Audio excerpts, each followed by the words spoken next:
જય માતાજી મિત્રો, આજે અમારી એક્ટિવા નથી તો અમે ગાડી લઈને આવી ગયા છીએ પાણી ભરવા માટે। તમે જોઈ શકો છો।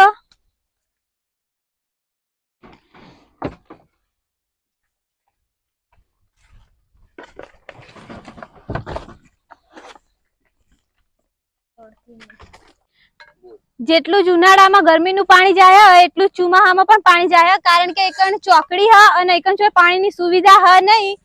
તો અમે જેટલું જ ઉનાળામાં પાણી ભરીએ છીએ એટલું જ ચોમાસામાં પણ પાણી ભરીએ છીએ। પાણીની સુવિધા નથી અહીંયા એટલે પાણી બહુ જાય। જય માતાજી ભાઈઓ।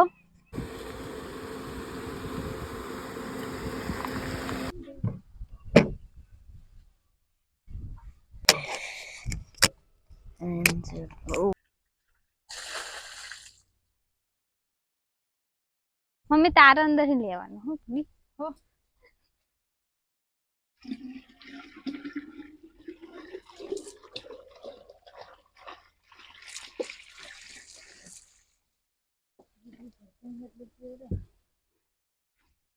તો અમે પાણી ભરી દીધું છે, તો અમે હવે બીજી પરબે પાણી ભરવા જઈએ છીએ।